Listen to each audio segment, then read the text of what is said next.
আকাশ নয়, রাস্তায় চলে হেলিকপ্টার। লাখ টাকার ফুচকা বিক্রি করে ভাইরাল বাগেরহাটের সোহেল। বন্ধুরা, আমরা সাধারণত হেলিকপ্টার দেখি আকাশে উঠতে, কিন্তু কখনো কি শুনেছেন রাস্তায় চলা হেলিকপ্টারের কথা? অবিশ্বাস্য হলেও সত্যি, বাংলাদেশের বাগেরহাটে এমন এক মানুষ আছেন যিনি হেলিকপ্টার বানিয়ে সেটিতেই ফুচকা চটপটি বিক্রি করছেন। বাগেরহাট জেলার ফকিরহাট উপজেলার দক্ষিণ খানপুর গ্রামের বাসিন্দা সোহেল শেখ এখন পুরো এলাকায় এক বিস্ময়ের নাম। তার এই অভিনব হেলিকপ্টার দেখতে প্রতিদিন ভিড় করছেন অসংখ্য মানুষ যেখানে আকাশে হেলিকপ্টার দেখতে অভ্যস্ত, সেখানে সোহেল শেখ রাস্তায় হেলিকপ্টার চালিয়ে ফুচকা বিক্রি করছেন। আর এই অদ্ভুত আইডিয়াই বদলে দিয়েছে তার জীবন।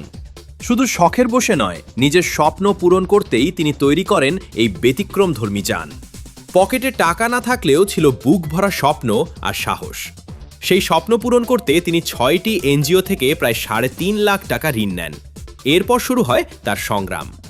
দিনরাত পরিশ্রম করে ধীরে ধীরে তৈরি করেন নিজের রোড হেলিকপ্টার। এই হেলিকপ্টার তৈরিতে তিনি ব্যবহার করেছেন মোটরসাইকেলের 125 সিসি ইঞ্জিন, আর উপরে লাগিয়েছেন বিশাল ফ্যান, যাতে দেখতে একেবারে আসল হেলিকপ্টারের মতো লাগে। রাস্তায় যখন তার এই হেলিকপ্টার চলে, তখন মানুষ অবাক হয়ে দাঁড়িয়ে দেখে। কেউ ভিডিও করে, কেউ ছবি তোলে, আবার কেউ শুধুমাত্র হেলিকপ্টারটা কাছ থেকে দেখতেই ভিড় জমায়। আর সেই ভিড় থেকেই বাড়ছে তার ফুচকা চটপটির বিক্রি। বর্তমানে সোহেলের এই অভিনব ব্যবসার কথা ছড়িয়ে পড়েছে সামাজিক যোগাযোগ মাধ্যমেও।